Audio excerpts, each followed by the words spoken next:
Hey Matt, have you ever danced with the devil in the pale moonlight? Fucking boo.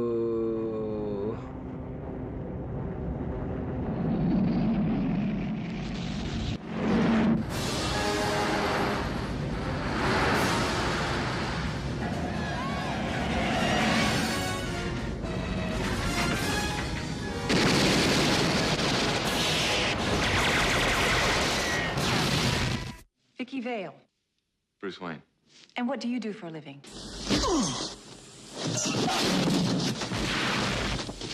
The trailer for this, it's weird. Which the trailer, which people just saw, was very well received in its era. And when you watch it today, you're like, what the fuck? You're like, why? It's like it's one of the weirdest edited trailers ever. Well, hello, welcome back to the Waffle Press retrospective. We'll get back into Tim Burton's Batman, a shining testament to Tim Burton, if nothing else, in 1989. I'm your host, Diego Crespo. With me to talk about all the Batman movies for the upcoming weeks is Matt Garingo. Oh dear God. There's no way you possibly regret this already. There's just no way. No, you know what? No, because I'm having a lot of fun. This thing is front loaded with about four movies that I really love. And Is it uh, backloaded, or are we saving that? I don't know yet. I don't know Okay. what's gonna happen when we start getting into the Nolan of it all, but the grassy Nolan. But yeah, it's gonna be interesting because I don't know. I haven't sat down to revisit all of these films in a long time. Um, I was kind of hanging out with a friend and I kind of bullied him into watching Batman with me because I knew I was gonna be gearing up for this, but I also wanted to rewatch it and like man, does this hold up? And also, are its flaws much more apparent than when I was 8 years old? I'm in a very funny place with this. To just, I guess, right off the bat, fan. Then you're a fan. Oh yeah, yeah. No, I love this movie, but Okay. that does not mean I don't see that it has glaring flaws. That I would say that the first two Burton movies they don't operate like very good Batman stories, and they don't operate like very good movies. But they find this weird like third option that turns them into something like wholly unique while also still being kind of derivative because people like tried to emulate them for like the next decade. Oh God, did they fucking ever? Yeah. I'm in a weird spot with this movie because I actually didn't really love it as a kid. I liked the Mm, images, but even as a kid, there's stuff you could sit down and like watch, and like you'll be glued to the screen. This never hit that spot for me. really. Yeah, and I loved the cartoon. I really loved eventually Batman Beyond, and those had very similar musical cues to the Danny Elfman score in this, which is fantastic. Danny Elfman is rightfully a living legend. Um, The Elfman score in this is just terrific.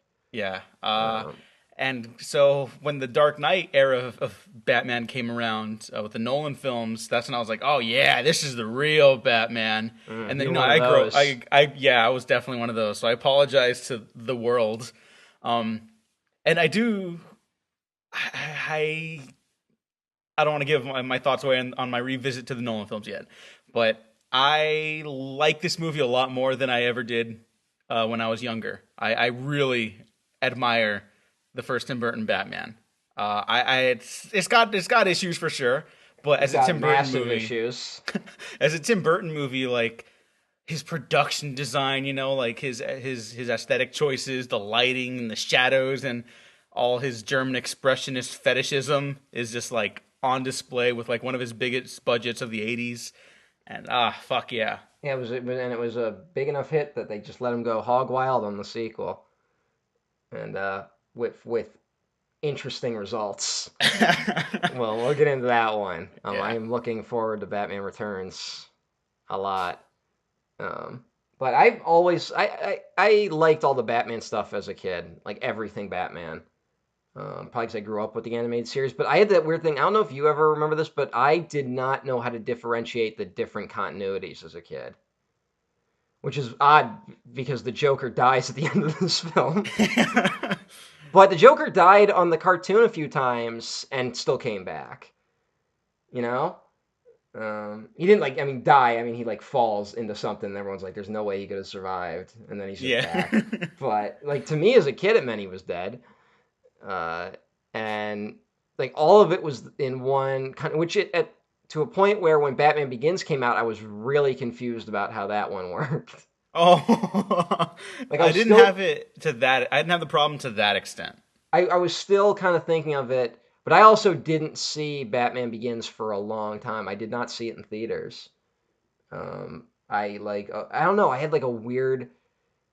I've always had like an anti-prequel bias, and it's not. I'm not even talking, and that doesn't even include Star Wars because I liked the Star Wars prequels as a kid. But other types of prequels, I always like knew that was when I checked out of a series because that always spelled to me like they're out of ideas. Which, to be fair, is not entirely wrong. It's not wrong because that's usually why they're made, but not in the instance of, oddly enough, the Star Wars prequels and Batman Begins. But that's much later. Tim Burton's first Batman like overlooks a lot of the Batman origin iconography. Like it's eventually in the film, but like right off the bat, it leads you into thinking it's going to retell the origin that even by this point everyone already knew, you know. Yeah. And then it kind of plays a little sleight of hand trick where it's like, oh, those are just another group of people another family walking down an alley and getting mugged, and it's not Bruce Wayne, but there's Bruce Wayne, there's Batman. That's a weird opening, by the way. This whole movie's fucking weird. Batman just lets a family get mugged. Batman doesn't save anyone in this movie except Vicky Vale. It's because he's thinking with his dick. I don't know what his deal is. Yeah, but Vicky Vale isn't a thing at the beginning. he just watches this family get mugged and he's like, sucks to be you.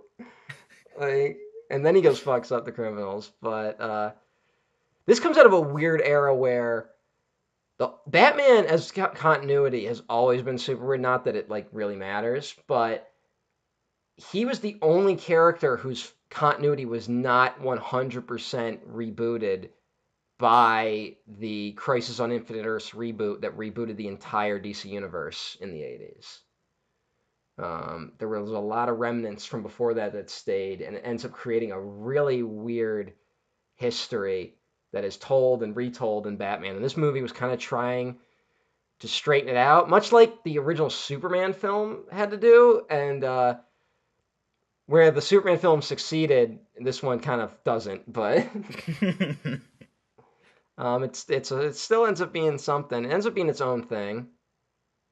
And we always end up retreading the Batman origin in like multiple Batman movies. How many of these movies are going to go over his origin again? In terms of like showing us the origin, or at least talking about it, because a lot of them talk about it. Well, almost all of them talk about it, which is understandable. But where's one that like gives us new information? Like I would say, there's this. There's Mask of the Phantasm. There's Batman Begins, and then there's BVS. And I'm probably missing some in between. Yeah, I don't think anything else. But you know what? To their credit, and I might get flack for this because I know people are tired of seeing the origin, and I get that. I think they all utilize it in at least different enough ways. I'm not saying I want to see more of the retread of the origin, even if someone has like a crazy new direction to take it, because we've had enough, honestly. But I think for the most part, they really do stand on their own. Like Batman Begins kind of captures Bruce's internalized, guilt over his fear that resulted in his parents' death, and BVS captures that his dad said Martha as he died. You're gonna fucking hate me for that episode. I might. I don't know. I don't. I have my feelings are already all over the place. I mean, I don't think I'm gonna walk away. I think the shocking thing will be I'm not gonna walk away with strong opinions. Strong feelings, I should say. Strong feelings. Because I just don't care anymore. Nor does anyone. I don't think anyone except maniacs care. You're probably right. But we'll get to that episode in like 2,000 years. So But speaking of the opening of this film, we get our first great shot of Gotham City, um, which a good matte painting, and then we get the Anton first set built at Pinewood Studios. They basically built a whole city for it. Have you seen pictures of the size of this set? it's like a small town. Yeah, it's huge. Yeah. And this opening, I would say, and is the most it ever looks like an actual city. Like Yeah. later in the film, it's like there's maybe 30 people on the street in this bustling metropolis, and we're on the same, steps like every 3 scenes. This is like a Burton thing, though. I think he's such a big fan of like that classic black and white silent cinema stuff. Like it's in all of his movies. Like if you don't see that after watching a Tim Burton movie, like you're not into movies, and that's okay. But he like even like something like Dr. Caligari, like all the sets they're very distinct, but also you could tell that it's very clearly like a stage play, basically. Specifically, the two Burton Batman films kind of have that same style and influence, more so than like a lot of his other work. I would agree, but there is such an attempt to try and make the city look bigger than it is. I guess there's an attempt. I don't think it works, and that's It okay doesn't with me. But no, I'm not. I'm just saying that it's something that I think people maybe would be a little taken aback by watching it today. Oh yeah, yeah. Because it's like literally the crowd shots are like no one. It's like there's one camera crew in all of Gotham City. But which it also just when I watch it, it kind of disappoints me because like now in this age of CGI, could you imagine what they could do, like to make like a fully populated Gotham with like these great sets, and instead they just go like, yeah, let's film it in Chicago. I guess I'll comment a little bit on that right now, but like, yeah, that's one thing that really disappoints me about specifically the DC movies because they take place in fictional cities. Like you could do anything with them, you know? Like at least Superman Returns has like that Art Deco style a little bit. Yeah, and again that also did use real shots of New York City. And they mixed it in well. Like you can, with CGI, you can mix and match like amazing shit. And they just don't do that, and I don't get it. And I think that's a lack of imagination on a lot of the filmmakers' parts. Or sometimes it's very, a clear attempt to ground it in reality, but I'm not as down with that as maybe I was when I was 13. Yeah. But I should mention the script features the famous opening line that describes Gotham City. Do you know this one? I actually don't. Gotham City, the city of tomorrow, stark angles, creeping shadows, dense crowds, as if hell had erupted through the sidewalk. That's not the vibe I get. No, I kind of get it. The hell line at the end tosses me, but everything No, else okay. It because it's like it's got like this ancient foundation to a lot of it. The problem is we only get like a couple aerial shots of the city. Like that opening shot really captures it. The rest of the film doesn't. Yeah, no, that matte painting specifically is stunning, man. Like I would get a printout of that and like hang it in my house because that's a gorgeous image. But that's the cue that production designer Anton Furst, who did he worked on Company of Wolves. That's what he used to design Gotham City and the Batmobile. And this would inform the look of Batman for the next decade. I mean, this is what the animated Gotham looks like, and the next few films try to emulate it. Because unfortunately, Anton Furst committed suicide sometime between this and Batman Returns. I actually didn't know that. That's too bad. Yeah. Well, one of the screenwriters, this was written by Sam Hamm and Warren Scarron, I think his name is. Am I getting that right? Warren Scarron. Scarron. I deeply apologize if I got it wrong because he died in 1990, shortly after this came out, of fucking bone cancer. But Warren Scarron was brought on to help rewrite Sam Hamm. Fuck, that's a fucked up name. Sam Hamm's draft of the script.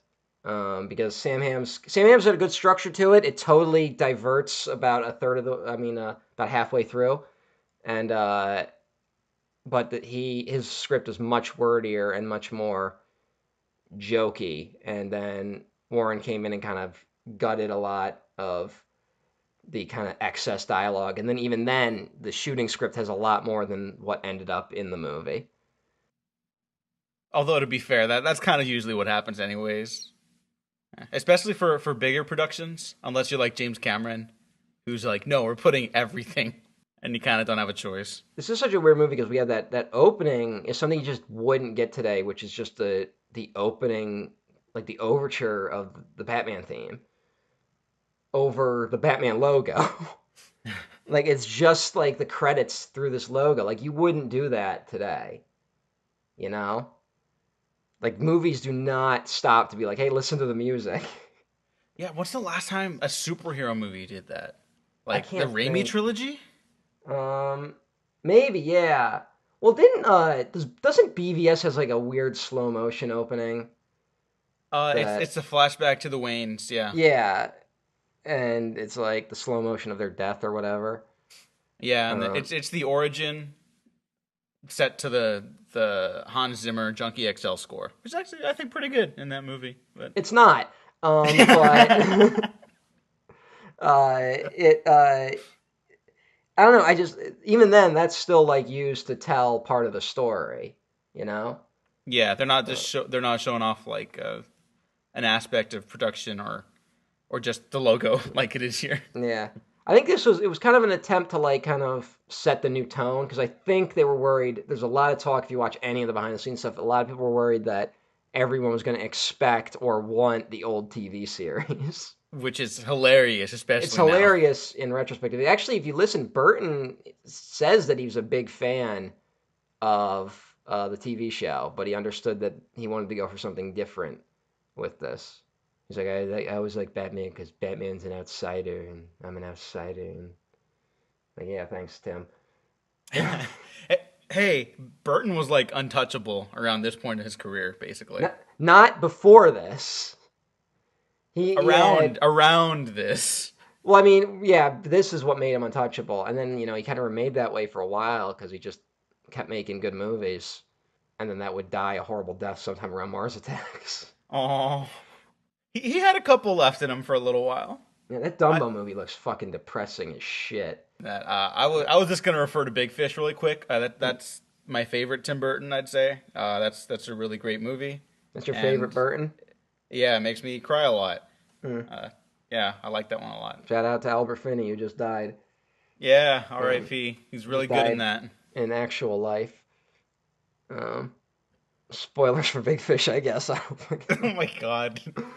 That's the plot of that movie. His dad's dying. What the fuck? Yeah, but still.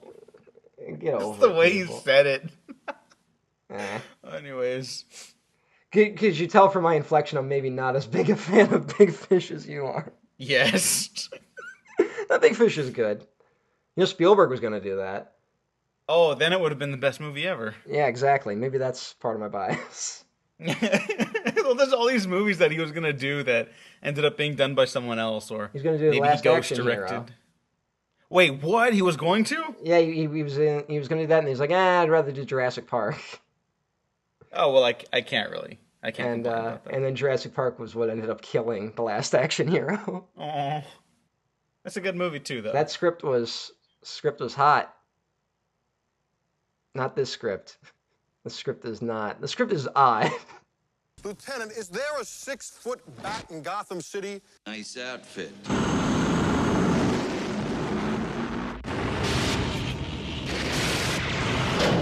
You look fine.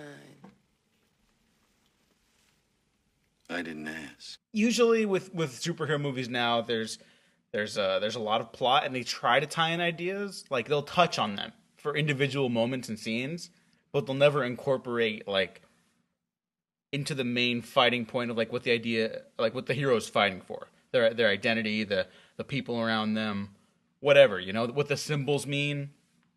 And the original Batman kind of has all of that with all the problems I get from a lot of movies nowadays in the same genre, if that makes sense. To me, I'll say, like, this film is exciting enough that you're more than halfway through before you realize it's not going anywhere. Yep. I mean, that's basically it. We should mention the opening. Do you know that's an animated Batman in that opening shot of him at the cathedral, right? I actually don't know. I thought it was. If you watch, it's like a overhead shot, and like after the kid and the family get mugged by a guy who looks like Tom Waits but isn't. I was gonna say. I was like, oh my god. Well, first I Um, thought it was Tom Waits, and then I thought it was who's Buster Scruggs? Tim Blake Nelson. Yeah, for a Yeah, second I thought it kind was of. Tim Blake Nelson. I was like, wait, no. Would have been interesting. The Coen Brothers should write a Batman script. Oh God. Can you imagine them writing the Rogues Gallery? That'd be interesting.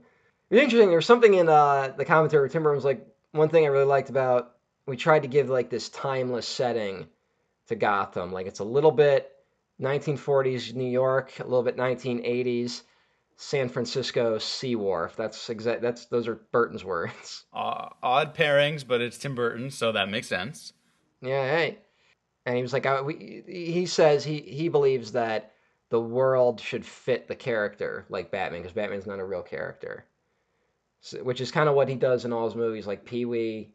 The world around Pee Wee fits Pee Wee, and the world around Edward Scissorhands fits Edward Scissorhands. You know. Yeah. But he says in the commentary, he's like, one thing I like about this is that because of the timeless feel, there's no product placement. And like in the opening, we get one of the muggers is like, American Express, don't leave home without it. Yeah. But that, to be fair, that's like one of the only times that happens in this film. I can't think of another time where like a very specific product is called out. Batman beats up the thugs, as Batman does. Also, they talk about that Batman's been killing thugs. So they throw the idea that Batman doesn't kill out the window pretty quickly.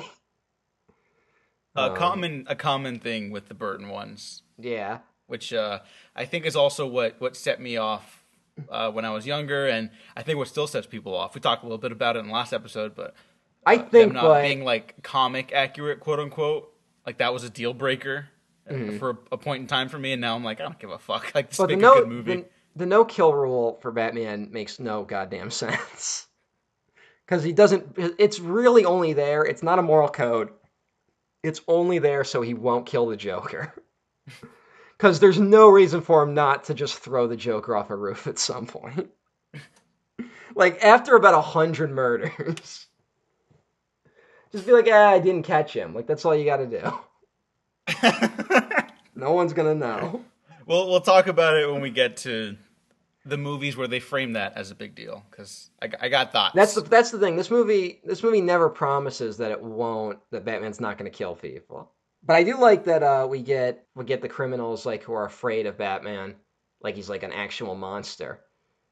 Which harkens back to Batman's origin, told in Detective Comics 33, which wasn't his first appearance. I think he appeared like 6 issues before, but then back in the day they just didn't tell the origins immediately, which is kind of better. I guess it works for this film too. It doesn't start with Batman's origin.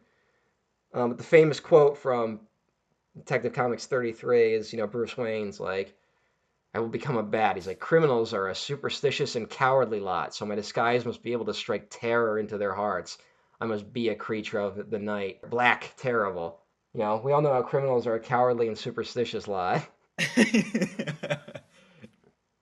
Although you know what oddly taps into that notion? The fucking Wire. The Wire? Yeah. I did not expect you to pull that right now. Hey, well, we're gonna get into The Wire a lot because a lot of actors from The Wire start popping up in the fucking Nolan movies. Yeah. But, Recognized game. Yeah, I guess. Yeah, recognize something much better than any film you've ever made. Oh. No, it's very hard to be as good as The Wire. Yeah, but still. Hey, I like those movies. Whatever, fucking. But like Omar was kind of like legendary on The Wire, which is kind of funny for that show because it's so grounded, and then Omar is just like something otherworldly almost. He's so known. Yeah, he's very otherworldly except for one thing, but then he beats up these criminals. And I should say that in the script. This is where he goes, I want you to tell your friends about me. And he goes, what are you? And he says, I'm Batman. Everyone's like, yeah. I could imagine that being fun with the crowd, like opening night, 1989. Everyone Yeah. being like, "Woo!" Woo! In the script, it's a little different. Oh, Here's the script version. Batman, you're trespassing, rat breath, oh my God. criminal. Trespassing? You don't own the night. Batman, tell your friends, tell all your friends, I am the night. And then the scene ends. Oh, Because then the Batman logo would have come up instead of saying I'm Batman, but they didn't go with that. that's a little out there, but I could imagine Tim Burton kind of having some fun with that. But Yeah, I like the I am the night part. I don't like the anything before that. The fucking mayor of Gotham in this movie is named Mayor Borg. Did you pick up on that? no, but here's where I gotta say, I remember I said I admire this movie. I like it. So little of it like sticks with me whenever I'm done watching it. Okay. It's kind of a fast food Tim Burton movie for me. Okay. So Maybe I've just watched this so much I've absorbed all of it. I mean, possibly. I mean, it's not a bad movie. There's bad stuff in it. I would say. There's a lot, yeah. But when you put that much into a movie, like you're gonna get a mixed bag, and that's fine. You know, it's ambitious. But you know who the mayor is in this film, right? Like you can picture him when I'm talking about him, right? Yeah. Because he is not the mayor in the next film. No. So something happened. I guess because he fucked up the 200th anniversary Gotham celebration. Which is the thing. Which is the thing this film was anchored around, and it's such a weird thing that's like always in the background. It's in the background until it's in the foreground. Yes. But there's no real. Well, I guess there's kind of running ideas in this movie that don't really land together. Yes. And they don't really come together. If I could just talk about them real quick, because I'm fascinated by how it uses Batman and the Joker as like this almost like circular way of going about how they created each other. Like they belong to each other almost, kind of like in every other iteration of the characters. But here, it's about like the Joker trying to press identity onto other people, like trying to reveal like some sick nature of other people in Gotham, but he's the one that caused it, so the metaphor doesn't really work out. Well, he's trying to like they're both trying to win the soul of Gotham City at the end of the day. Yeah, but then it's not like set up in the first half of the movie. It really isn't, because it's basically a movie that it's like two dictators fighting. And we're waiting to see which side the establishment is going to endorse. That's basically the movie. And I will say, in the earlier scripts, there's a part where D.A. Harvey Dent, played in this by Billy D. Williams. Woo! Harvey Dent is in this story. Gets fuck all to do. But he starts negotiating with the Joker in the first script. Oh. As the Joker holds Gotham ransom, which is interesting. That is dropped in subsequent drafts. Mayor Borg, D.A. Harvey Dent, and Commissioner Gordon, they're all they're vowing to take down boss Carl Grissom, who is basically like, he's kind of like the Al Capone of Gotham. Because like it's weird, because it's one of those things where it's not like when Trump goes on TV and lies about all the immigrant crime happening. He he keeps it really vague, or will mention that like one group that like is definitely not as organized as he tries to make it sound. And he doesn't call out like a specific leader. Like it'd be weird to be like, go on the news and be like, we're gonna finally get that criminal that we just let run loose. Carl Grissom, of course, played by Jack Palance, who's apparently a real dick on set. Aww. Like bullied Tim Burton. But hey, he's taking like a fucking bit part in a fucking Batman movie. At a time when this shit was not taken serious. And he has like 2 scenes, I mean. Yes. He has a scene that fucking Jack Nicholson mocks him for later. With "You are my number one guy." That's a weird moment. But we get the weirdest, the oddest thing that probably made this film is that Jack Nicholson was chosen to play the Joker.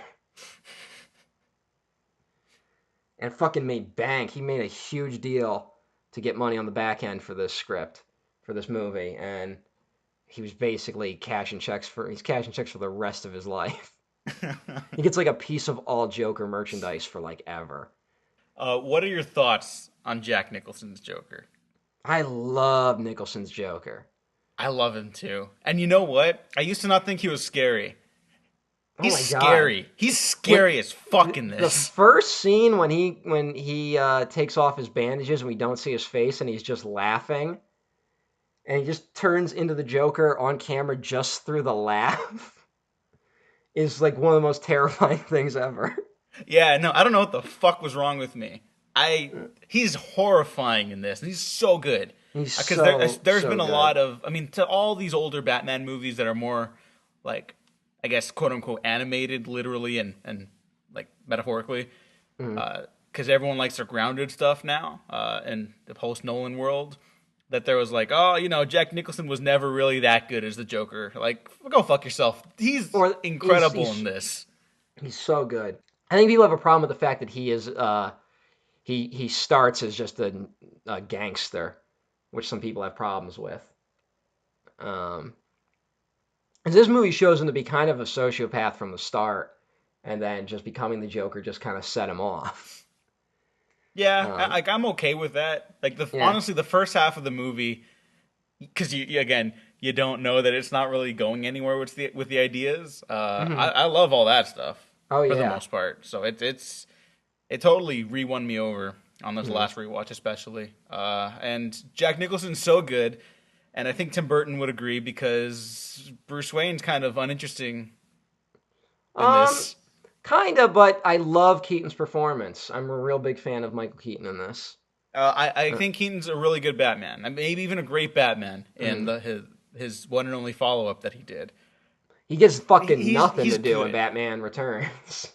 I'll go to bat. He needs more to do in that, but I'll go to bat for him in that. And he's good here too. He's not the problem. I think the movie needs more. Both of these need more Bruce Wayne Batman stuff outside of like trying to get a romance. Yeah, that's the problem. They all these films become preoccupied with a romance, like all of them do. Yeah, it's so ridiculous. And the one that doesn't only doesn't because there's no fucking time. Because we're dealing with fucking ice puns and a fucking vine lady. And a Bane that just grunts. Now Keaton's good. I like the idea that he's just a really spaced out Bruce Wayne. I'm not a fan of the fake Playboy Bruce Wayne. I'm not a big fan of that interpretation of him. That's the most popular one and the one everyone likes because it's like, oh, that's how good he is. Like that crosses a creepy line for me. I gotta say, I'm more okay with it than you are. But that's not what I would argue for either over this. I literally just think he needed more material as Bruce Wayne and Batman in this. Like I'm fine with this direction too. I agree with that. I'm just saying I like what we have in it. Okay. I'm just glad he's not sleeping with every model and shit like that. Because that just taps into such of like the male fantasy that is Batman that I don't like that angle. Not that being so driven to fight crime makes you spaced out in your day-to-day average boring life isn't also a male fantasy. Yeah. Like that's why I didn't pay attention when it was my fucking girlfriend's anniversary. I'm too busy fighting crime. But I don't like the other where it's like, the side I showed everyone, the fun-loving side of me is actually just a mask for the true darkness within. Like, I definitely don't like that. Which seems to be the more popular one. You know who else is in this movie? William Porkins from Star Wars. Woo! Plays Lieutenant Eckhart. Oh, what does Joker say to him? Like Eckhart, and then Think about the future. Yeah. In what might be the laziest death ever. Like, all right, let's just talk about that moment real quick. So Eckhart he's a corrupt cop. He's like Jack Napier comes to shake him down, and he's like, I don't take orders from psychopaths. Also, we should mention that Eckhart is sometimes dubbed, and sometimes they use actual audio. It's weird. Yeah, the voice is all over the place. The voice is all over the place, but Hootkins, if you read the lines in the script that he delivers, they're not that good, but Hootkins adds a weirdness to it. Where he's like, and you could quote me on it, Knox. And so Jack Napier is betrayed by boss Carl Grissom, and how he's going to betray him is he's going to send him to raid Access Chemicals because he's like, we got damaging shit there. If Harvey Dent finds it, he could bring me down. So Jack, you go in, fucking commit some corporate espionage. It's actually Jack's idea, but Carl sends him in. But really, it's a trap for you. And I'm going to call Eckhart, and he's going to send guys in, and they're going to kill you and just say that you fought back. So they're not going to take you alive. But Eckhart is, of course, interrupted by Commissioner Gordon. And so Eckhart's like, and Commissioner Gordon is like, look, I want him taken alive. And then he goes to turn back to Eckhart, but Eckhart is snuck out because he knows that if he sticks around, he could be in trouble. But he does stick around, which doesn't make any sense. And then at the end of it, he's just standing out in the open and is like, oh, there's Jack Napier up on the catwalk. I'm just going to shuffle out, even though he knows I betrayed him. And then he goes, hey, Eckhart. And Eckhart, instead of making a beeline for the fucking door, turns around and he's like, ah. And then he's like, think about the future, and just shoots him. That is one of the weirdest little things in the film. I mean, that's a microcosm of just the weird structure of not just the character arcs, but the whole movie. It's here's an interesting thread we're starting off with, and then the thread keeps going. The line turns into a triangle, and then a circle, and then it ends, and you're like, I don't know where. Yeah, I was like, where it was going. That was a fun trip, but what the fuck was that? yeah, and that's fine. Honestly, that's one of the only real problems early on. It doesn't really get that screwed up until the midway point. I would say it's pretty smooth sailing for the beginning. Again, the problem is that it's not heading anywhere. Yeah, because we already talked about the production design. We talked a little bit about the performances. They all just sing together really well. Well, I like just all the living in this world for 50 minutes is really enjoyable. I like that, but I really like the structure of the beginning where we're getting all these different introductions of characters. We're getting Batman, then we're getting the city, and then we're getting the way it cuts from scene to scene. It leads into stuff where it's Jack Napier's watching Harvey Dent on the TV, and he's like, he's got nothing. And then that leads into another scene, and then that leads into fucking Eckhart, and Eckhart leads into fucking Alexander Knox, played by Robert Wool.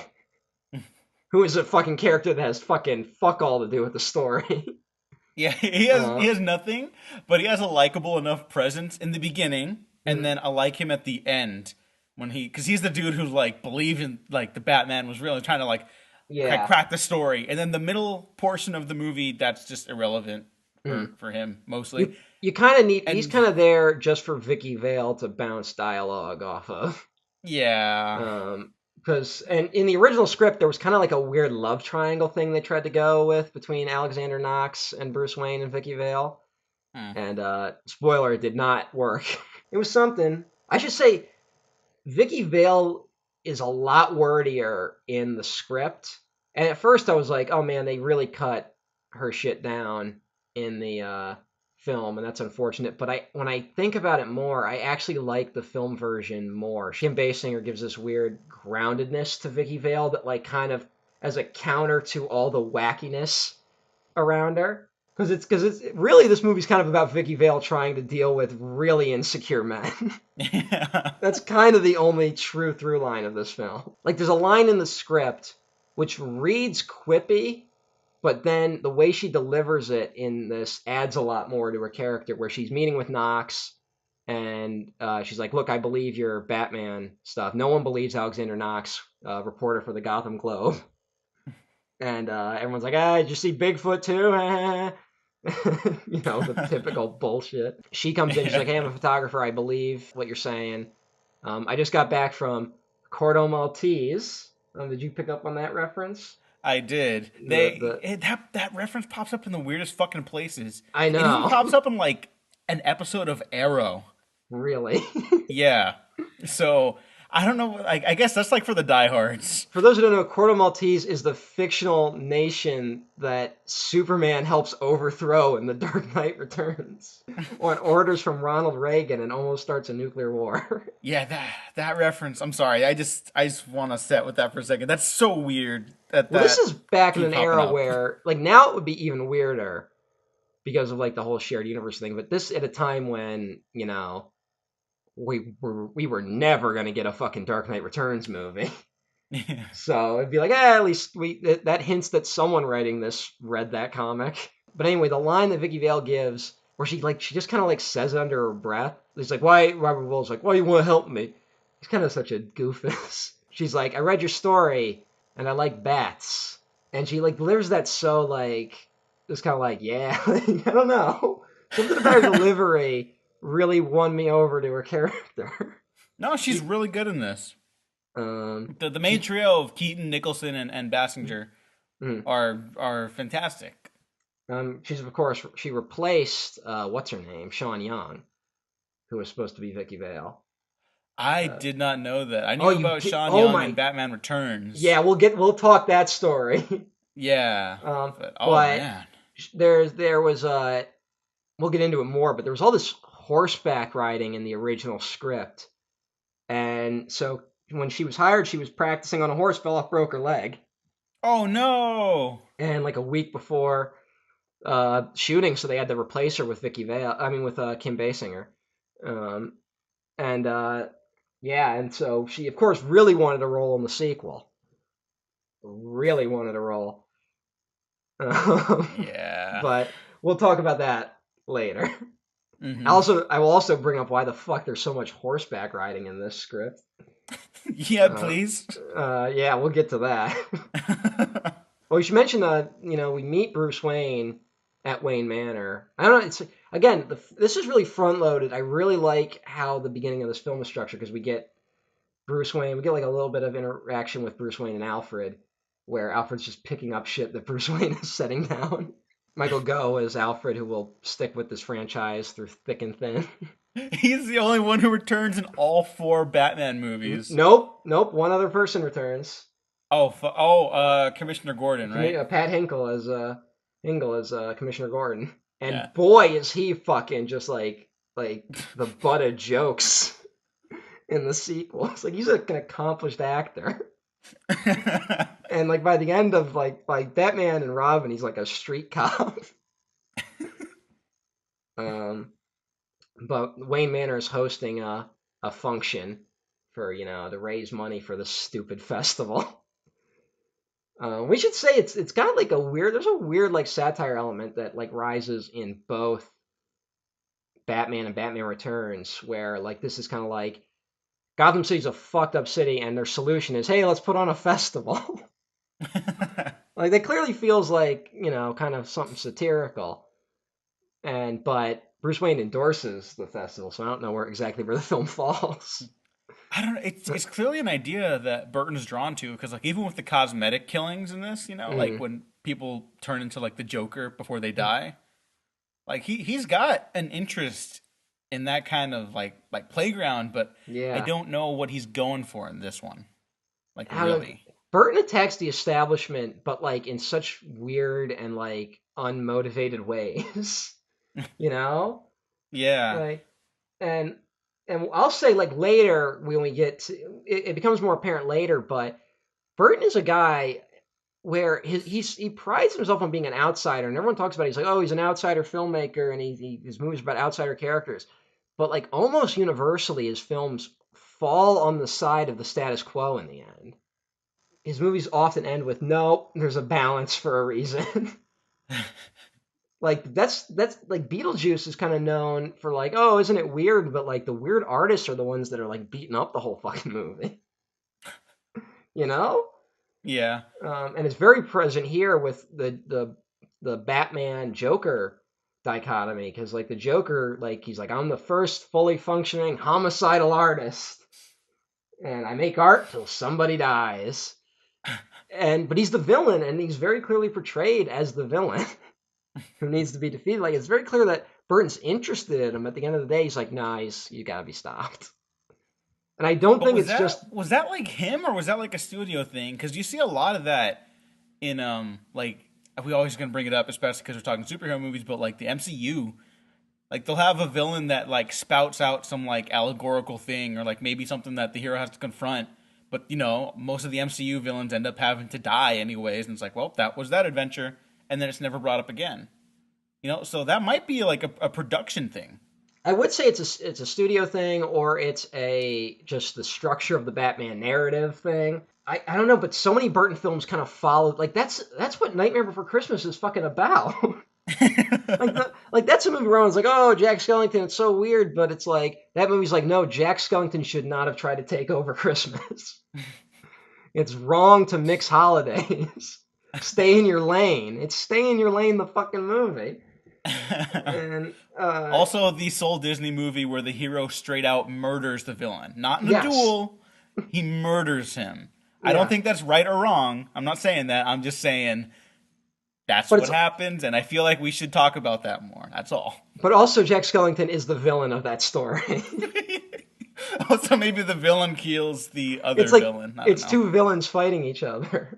Yeah. Fuck, even in the Kingdom Hearts games, Jack Skellington like is fucking shit up. He's not good. Jack Skellington should not be trusted. No, Jack Skellington is a Coen Brothers character. I don't know. In this essay, I will.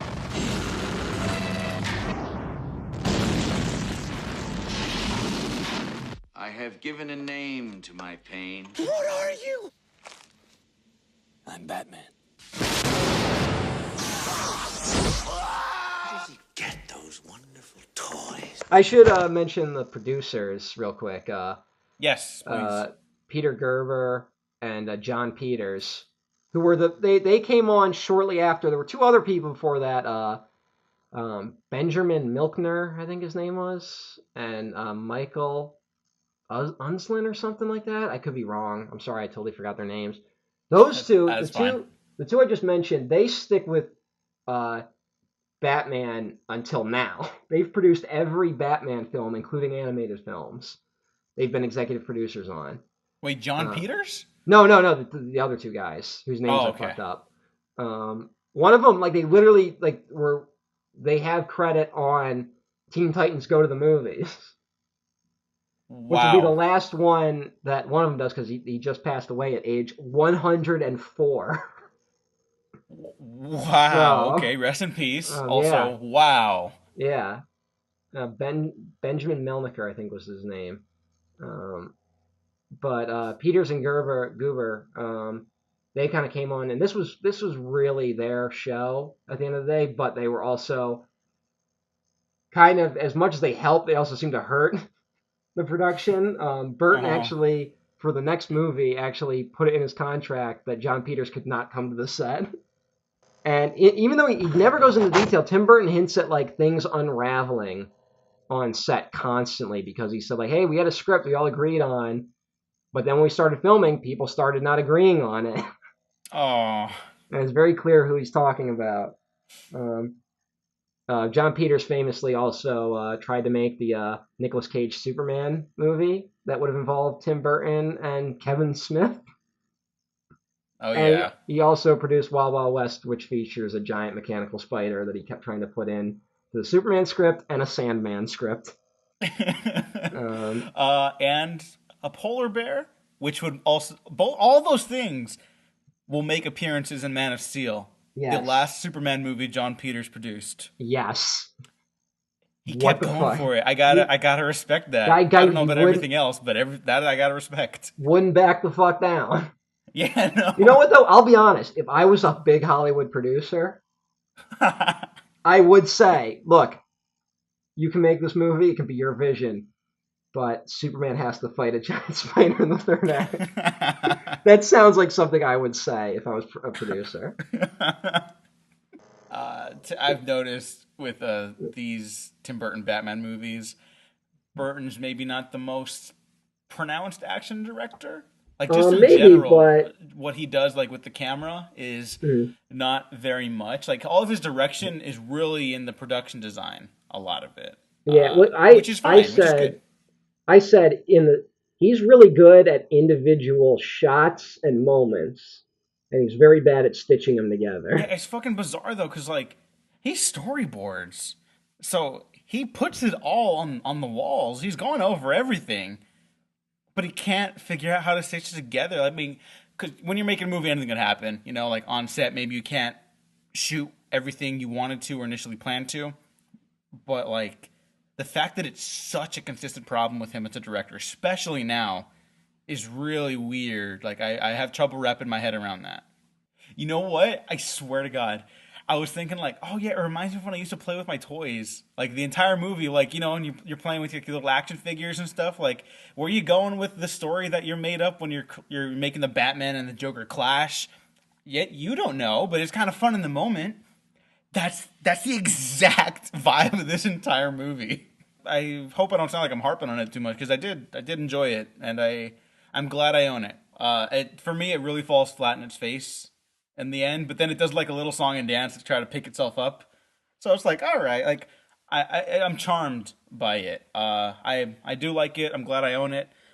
I will just go on record as saying I much prefer the sequel, and I'm a fan. I'm a fan for sure, but I do wish it was stronger in the second half. Then I could really feel comfortable championing it. But for now, thank you for joining me. Matt, where can the people find you? I'm at Emperor OTN at Twitter.com and YouTube. And you can find me at Twitter.com/DEWGOWaffles, The Waffle Press. Like and subscribe if you enjoyed this. If you didn't enjoy this, like and subscribe anyways, because you might find something you do like. So thanks for listening. Thanks for watching. We've been professionally unprofessional. My life is really complex. Winged freak terrorizes.